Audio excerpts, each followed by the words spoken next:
నాడు యూనివర్సిటీ మంచి భవిష్యత్తు కోసం తెలుగు విద్యార్థులు ఇష్టపడే యూనివర్సిటీ. కాల్ 9059052378 9059052379. తన తాత పాపారాయుడు గారు ఆస్తి తనకు కూడా కావాలంటూ పంచాయతీలో ఫిర్యాదు చేశాడయ్యా.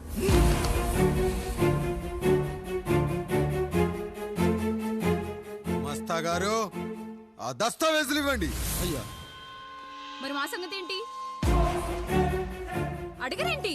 అవునన్నయ్యా, ఈరోజు మీ పన్మేష్ కొడుకొచ్చాడు, రేపు ఆ పాలదం కూతురు వస్తుంది. ఇలా వచ్చినోళ్ళంతా మీ సంతానమేని తెలిసాక అదిగో ఆ కాముడు చెప్పినట్టు మా ఆయన వాటా కిందో బాత్రూము, నాకో సబ్బు బిల్ల, నా పుట్టబోయే బిడ్డకు ఒక బొట్టు బిల్ల, ఇదే మిగులుతుంది. అయినా ఊరి జనాభా కన్నా అన్నయ్య పిల్లల సంఖ్య ఎక్కువైపోతుంది. వాళ్ళందరూ ఇంటి మీదకి వచ్చే లోపు మా ఆస్తి మాకు ఇచ్చేస్తే మా బతుకులు మేము బతికేస్తాంగా. అవునన్నయ్య, మా ఆస్తి మాకు కావాలంతే. ఎవరిని పట్టుకుని ఏం మాట్లాడుతున్నారయ్యా? గా ఉన్నప్పటి నుంచి ఆయన మిమ్మల్ని సాగుతూ ఉన్నారు. ఈరోజు పెరిగి పండయ్యాక మా దారి మేము చూసుకుంటాం అనడం న్యాయం కాదయ్యా, న్యాయం కాదు. ఏ ఆయన నీకో కొడుకునిచ్చాడా? వాడి పేరేంటి? ఐఫోనా? ఎరా ఆస్తి కావాలా? 4 బ్రష్లతో తోముకుంటే ఎక్కడ విడిపోతామో అని నా బ్రష్ టూత్ పేస్ట్ నీకు త్యాగం చేసినప్పుడు అప్పుడు అడగాల్సిందిరా అన్నయ్య ఆస్తి కావాలి అని.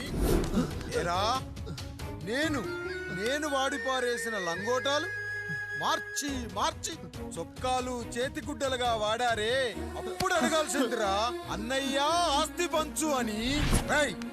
నువ్వు 6 నెలల పసిగందుగా ఉన్నప్పుడు పాల కోసం ఏడుస్తుంటే నిన్ను తీసుకెళ్లి పశువుల దొడ్లో కట్టేశానే, అప్పుడు అడగాల్సిందిరా అన్నయ్య నాకు ఆస్తి కావాలి అని.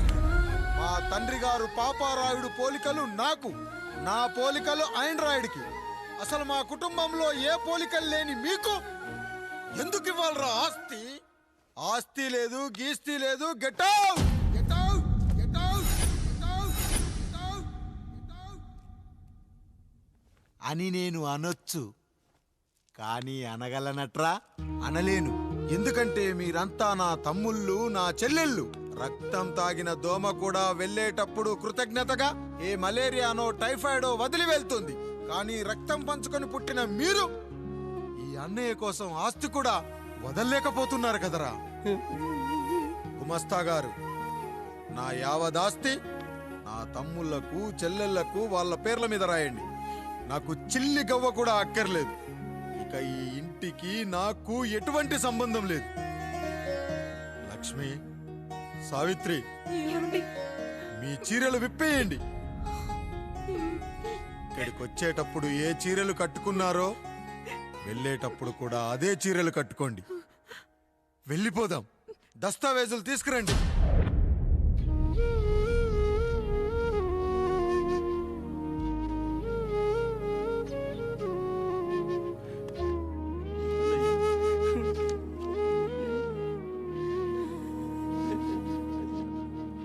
ఇక ఈ ఇంట్లో నా పేరు వినపడితే నా తమ్ముళ్ళు చెల్లెళ్ళు బాధపడతారయ్యా. ఈ ఇంట్లోనే కాదు, ఈ దస్తావేజులో కూడా నా పేరు ఉండకూడదు. నేను ఇక్కడ సంతకం పెట్టి వీళ్ళ మనసు నొప్పించలేను. అయ్యా, మొత్తం వదిలేసి మీరెలా బతుకుతారయ్యా? ఎండకు నీడలా, వర్షానికి గొడుగులా నన్ను ఇన్నాళ్ళు కాపాడింది. కష్టాల్లో సుఖాల్లో నాకు తోడుగా నిలిచింది. నా నిజమైన ఆస్తిని, కుటుంబ గౌరవాన్ని కాపాడింది. ఇదేరా నా ఆస్తి, అంతస్తు. ఇదే మా నాన్నగారిచ్చిన లంగోట. బంగారం లాంటి తమ్ముళ్ళే లేనప్పుడు నాకు మాత్రం ఈ బట్టలెందుకురా? వెతికిన దొరకదే రూపం, అరి పిలిచిన పలకదే ప్రాణం. వెతికా నువ్వు నడిచిన దారుల్లో, బ్రతికే నువ్వు విడిచిన శ్వాసల్లో. హో నీడనడిగా, గాలినడిగా, ఎక్కడని నా ప్రాణం. ఏరునడిగా, ఊరునడిగా, ఎందుకని మౌనం?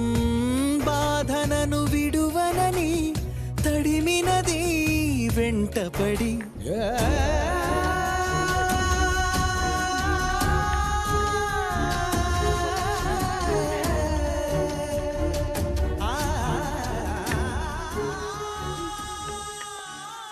ఏవండి పప్పులో మీ చెమట పడుతుందండి. ఇడ్లీలో 2 చెంచాల ఉప్పు తగ్గించు లక్ష్మి. ఎలాగో మనం పేదోళ్ళమే కదా, కనీసం ఉప్పు ఖర్చైనా తగ్గుతుందనుకో.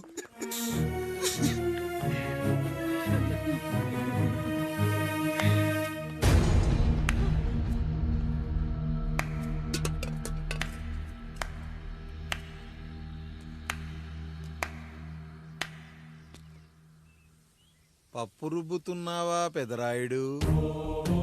ఎవడికైనా చేసిన పాపం పండుతుంది అంటారు, నీకు మాత్రం అదిగో అలా పిండయింది. అరే రే రే రే రే, చేతి నిండా భార్యలు, ఇంటి నిండా బంధువులు, బీరువా నిండా డబ్బులు, ఊరి నిండా జనాలు. ఏరి ఎక్కడ ఇంటర్వెల్ ముందు ఇంటర్ చదివే కుర్రాడు ఏదో ఆవేశంగా డైలాగులు చెప్పాడు, సెకండ్ హాఫ్ కు మర్చిపోతాడు అనుకున్నావు కదూ? మర్చిపోవడానికి నువ్వు నాకిచ్చింది అప్పు కాదు, ద్రోహం. అమ్మ వచ్చిన ప్రతిసారి అడిగేవాన్ని, అమ్మా నాన్నెక్కడా అని. నీ గురించి తెలిసాక నీ ముందుకొచ్చా, నీ బ్రతుకుని ఇక్కడి దాకా తీసుకొచ్చా. పిక్చర్ అభి బాకీ హే మేరా పితాజీ. నిన్నిలాగే వదిలేస్తే ఈ ఆండ్రాయిడ్ తో వదలవు. సామ్సంగ్లు, హెచ్టీసీలు, లెనోవాలు అంటూ కనిపారేస్తూ మా అమ్మ లాంటోళ్ళ కోసం తిరుగుతూనే ఉంటావు.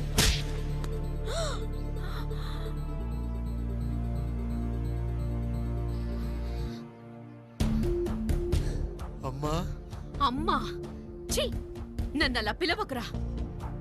ఎవరిని పట్టుకొని ఎన్ని మాటలు అంటున్నావురా? రాయికి వరమిచ్చిన రాముడు దేవుడైతే, ద్రౌపదికి చీరిచిన కృష్ణుడు దేవుడైతే, నాకు బిడ్డనిచ్చిన ఆయన కూడా దేవుడేరా.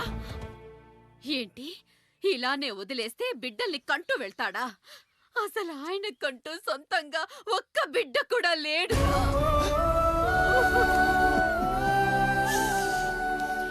అసలు ఏం జరిగిందో తెలుసా? మీరుండండి అయ్యా, ఉండండి. మొదటి భార్యని చేసుకున్నాక పిల్లలు పుట్టలేదని రెండో పెళ్లి చేసుకున్నారు. ఆవిడకి పుట్టలేదు. మూడోసారైనా తగులుతుందనుకున్నాం, తనకే పుట్టలేదు. పిల్లల కోసం పెళ్ళాలని మార్చాడే కాని వాళ్ళని వదిలేయలేదురా. అదిరా మా పెద్దయ్య మనసు. ఆయన దగ్గర బాణం ఉంది కానీ లేదురా. అసలు నీ తండ్రి ఎవరో నీకు తెలుసా? తెలుసా? ఇదిగో ఈ కాముడేరా నీ తండ్రి. గేదె నల్లగా ఉన్నంత మాత్రాన పాలు తెల్లగా ఎలా ఉన్నాయనే కదరా నీ ప్రశ్న. దానికి సమాధానం చెప్పాలంటే, ఒక వర్షం కురిసిన రాత్రి నేను 9వ నెల బాలింతగా ఉన్నప్పుడు. పండు పండు ఇదిగో. ఏమిటండి ఇది? నిద్రలేస్తే నేను, బయటికెళ్తే గంటోడు, పక్కకెళ్తే పాలేరు, ఎప్పుడూ తిరిగే తాయారు. రోజు మమ్మల్ని చూసి చూసి బిడ్డ కూడా జిడ్డు మొహం వేసుకుని పుడతాడేమో అని భయంగా ఉంది. కడుపులో ఉన్నప్పుడు మనం ఎవరి మొహాలైతే చూస్తామో అచ్చం వారి పోలికలతోనే పుడతారంటారు. పొరపాటున నా పోలికలతో పుడితే? అదేంటి కాముడు, నీకేం తక్కువ? జుట్టు ఉండాల్సిన చోట లేకుండా అవసరం లేని చోట విపరీతంగా పెరిగిపోతుంది. మనకు పుట్టబోయే బిడ్డ గొప్ప అందగాడై ఉండాలి. ఇదిగో రోజు ఈ దేవుడి ఫోటోలు చూడు, వాళ్ళలాగే అందంగా పుడతాడు. కడుపుతో ఉన్నప్పుడు ఎవరి ఫోటో చూస్తే ఆ పోలికలతో బిడ్డ పుడతాడా? కనిపించని దేవుడి పోలికలు నా బిడ్డకెందుకు? ఈ ఊరికి దేవుడు రాయుడు. నా బిడ్డ ఆయనలాగే పుట్టాలి, ఆయనలాగే పుట్టాలి.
పండు ఇలా వచ్చావు? అయ్యా తప్పు జరిగిపోయింది పెద్దయ్య. ఏం జరిగింది? అసలే నువ్వు ఒట్టి మనిషి కూడా కాదు. ఒక్కసారి ఇటు చూడండి అయ్యా.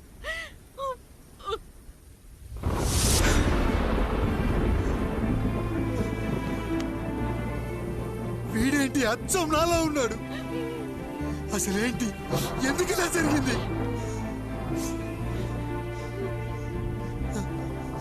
నువ్వు ఎప్పుడైనా చీకట్లో పంపు సైడ్ దగ్గరికి వచ్చావా?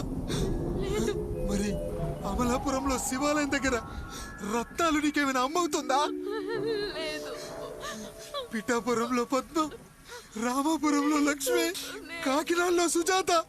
అయ్యో దేవుడా, అసలు ఇదంతా ఎలా జరిగింది పండు? అయ్యా ఇదంతా కాముడి వల్లే అయ్యా, కాముడి వల్లే. కాముడా? కాముడు కుటుంబానికి నాకు ఏం గుర్తు రావట్లేదే. ఎన్నని గుర్తు పెట్టుకోగలను నేను మాత్రం? అయ్యా అది కాదయ్యా.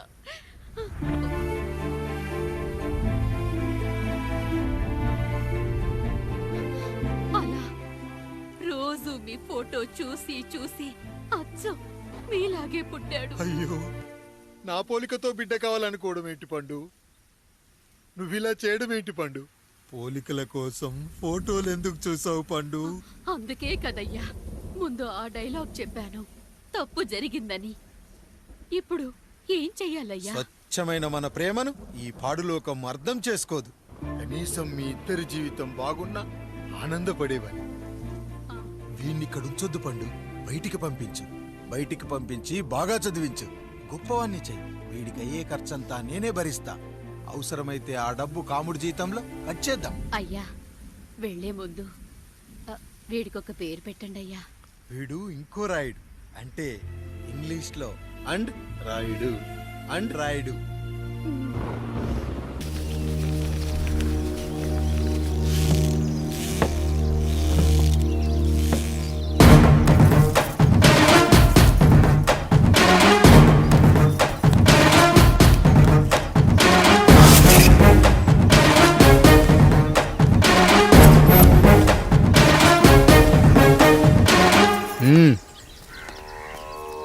నమస్కారం అయ్యా. అయ్యా, మన ఈరిగాడికి సంవత్సరం క్రితం పెళ్ళయిందయ్యా. మొన్నటిదాకా తాడు బంగారంలో ఉన్న వాళ్ళ జీవితం ఇప్పుడు తాడు ఫ్యాన్లో మారిందయ్యా. తన భర్తకి తల్లిదండ్రులు ఎక్కువయ్యారయ్యా. కట్టుకున్న భార్యకి చీర కొనడం కంటే అమ్మా నాన్నలకు మాత్రం మందులు కొనటమే తన సంతోషం. పొద్దున లేచిన దగ్గర నుంచి తల్లిదండ్రుల పనులు, పెళ్ళ ముద్దు ముచ్చట తీర్చట్లేదని తల్లిదండ్రులను వృద్ధాశ్రమంలో చేరిస్తే తను తన భర్త సంతోషంగా ఉంటామని వీరిగాడి భార్య సావిత్రి రచ్చబండి ఫిర్యాదు చేసిందయ్యా. చూడమ్మా, ప్రతి స్త్రీ జీవితం 3 ఆకులతో ముడిపడి ఉంటుంది. పెళ్లిల్లో మావిడాకులు, శోభనం గదిలో తమలపాకులు, ఆ తర్వాత భర్తతో విడాకులు. మావిడాకులు గుమ్మానికి కట్టొచ్చు, తమలపాకులతో కిల్లీలు కట్టొచ్చు, కానీ విడాకులతో కాపురాలను కట్టలేమమ్మా, కట్టలేం. నన్నేం చేయమంటారు? నాకంటూ కోరికలుండవా? భర్తతో సరదాగా ఒక్కదాన్నే గొడవ పడాలని, ఆయన కష్టపడి అలిసొస్తే పక్కింటి వాళ్ళ కబుర్లన్నీ చెప్పాలని, వచ్చిన జీతం మొత్తం చేతికిచ్చాక నేనే 10వ 12వ చేతిలో పెడితే ఆయన కళ్ళల్లో ఆనందం చూడాలని నాకనిపించదా? ఎంతసేపు అమ్మా నాన్న అంటూ వాళ్ళ కొంగు పట్టుకుని తిరగడమే తప్ప నా పైట పట్టుకుని తిరిగిందే లేదు. నాకు విడాకులొద్దు, నా భర్త నాకు కావాలి. ఎరా, నీ భార్య చెప్పింది విన్నావుగా, ఏమంటావు? అయ్యా, మీరు నా వైపు కూడా ఆలోచించండి అయ్యా. 9 నెలలు నా తల్లి కష్టపడి కన్నీ పెంచితే 20 ఏళ్ళు నా తండ్రి నన్ను పోషించాడు. నిన్నగాక మొన్న వచ్చింది. ఇది మమ్మల్ని విడదీయాలంటే ఎలాగయ్యా? నాకు నా పెళ్ళం కంటే నా తల్లిదండ్రులు ఎక్కువయ్యా. మరి పెళ్ళెందుకు చేసుకున్నావురా? అక్కుల్లో పనికెళ్తుంటే అక్కడ మెస్ భోజనం పడట్లేదయ్యా. ఇలామంటే పని మనిషి అనుకుంటున్నావారా? అసలేమనుకుంటున్నావురా? ఆడదంటే నీకంటే చిన్నదవుతే చెల్లవుతుంది, పెద్దదైతే అక్క అవుతుంది, పెళ్లి చేసుకుంటే భార్య అవుతుంది, ఆ తరువాత తల్లి అవుతుంది. మగాడేముందిరా, ఆఫ్టర్ ఆల్ తండ్రి అవ్వగలడు. మగాడు పురుషుడు అని పలకాలంటే పెద్ద కష్టమేమీ లేదు. కానీ స్త్రీ అని పలకాలంటే నోట్లో కండరాలు, నాలుక అష్టవంకరలు తిరిగి కష్టపడాలరా. స్త్రీ జీవితం కూడా అంతే. మన దేశంలో స్త్రీని గౌరవించడం తరతరాలుగా వస్తున్న సాంప్రదాయం. ఆ సాంప్రదాయం ఎంత గొప్పదంటే జంతువుల్ని కూడా పిల్లి పిల్ల, కుక్క పిల్ల, పంది పిల్ల అంటాం గాని కుక్క పిల్లోడు, పిల్లి పిల్లోడు, పంది పిల్లోడు అని అనమరా. అంత గొప్పదిరా మన సాంప్రదాయం.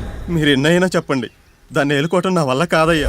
రేయ్, కడుపులో బిడ్డ ఆడపిల్ల అని తెలిసి ఉంచాలా ఊడ్చాలా అని ఆలోచిస్తుంటే పుడతామో చస్తామో తెలియని పరిస్థితుల్లో ఎలాగోలా పుట్టేసి పెరిగేసి ఎదిగేస్తున్న టైంలో తను పుట్టింది తన కోసం కాదు, ఎక్కడో పుట్టిన ఏదో కోసం అన్న విషయం తెలిసాక అమ్మ నాన్న కలిసి 1 కిలో లడ్డూలు 1 కిలో చెగోడీలు పెట్టి దున్నపోతు లాంటి ఓ పెళ్లి కొడుకుని తీసుకొచ్చి తల దించుకొని పెళ్లిలో కళ్ళు దించుకొని శోభన గదిలో పడుకుంటే గుండెల మీద తాలి బరువు, శరీరం మీద వాడి బరువు మోసి మోసి వాడు వేసిన విత్తనాన్ని 9 నెలలు మోసి మోసి ఓ పండంటు బిడ్డకు జన్మనిచ్చి ప్రతిరోజు కోడి కంటే ముందే నిద్రలేచి నుదిటిన బొట్టు పెట్టి వాకిట్లో ముగ్గు పెట్టి స్టవ్ మీద గిన్నె పెట్టి అందులో పాలు మరగబెట్టి కాఫీ పొడి టీ పొడి కలిపి పెట్టి పిల్లల నోటికి తిండి పెట్టి వాళ్ళను బడికి ఎల్లగొట్టి నిన్ను ఆఫీస్ కు తరిమి కొట్టి ఒక చేత రిమోట్ మరో చేత కత్తిపీట పట్టుకొని ఛానల్స్ మార్చి మార్చి కూరగాయలు తరిగి 11 గంటలకు మా ఊరి వంట, 12 గంటలకు స్టార్ మహిళ చూస్తూ వీటి మధ్యలో వంట చేస్తూ కూరెక్కడ మాడిపోతుందో అన్న టెన్షన్ లో బ్రేక్ మధ్యలో అత్తగారికి అన్నం పెట్టి ఉద్దమందారం, ఆడదే ఆధారం, మనసు మమత, గోకులంలో సీత, స్వాతి చినుకులు అంటూ పగలు రాత్రి తేడా లేకుండా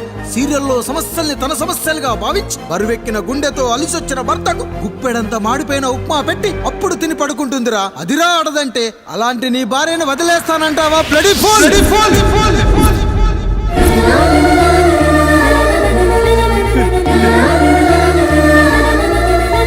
ఒక గుక్కలో ఆడదాని గురించి చెప్పాలంటే నాకు 3 నిమిషాలు పట్టిందిరా.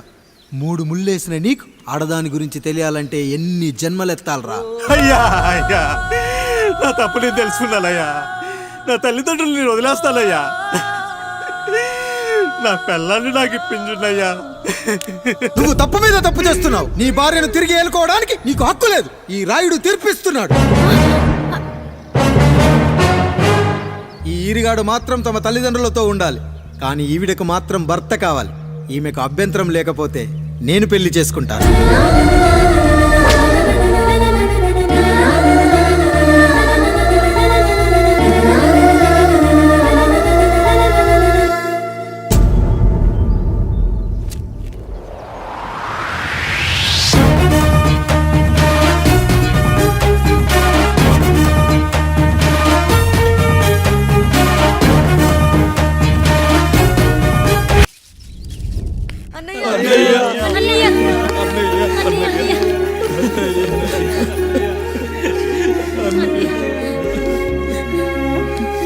రాత్రి చాలా భయం వేసిందనయ్యా. ఇప్పుడు మమ్మల్ని వదిలి వెళ్ళకన్నయ్యా. రాత్రే కదరా మనం అందరం కలిసి పడుకున్నాం. ఎప్పుడో రాత్రి చూసామన్నయ్యా. నిన్ను చూడకుండా 1 అరగంట కూడా ఉండలేకపోతున్నా. నిన్ను చూసి చాలా రోజులైనట్టుంది అన్నయ్య. రాత్రంతా ఎక్కడికి వెళ్ళావన్నయ్యా? అసలు ఎక్కడికి వెళ్ళారండి?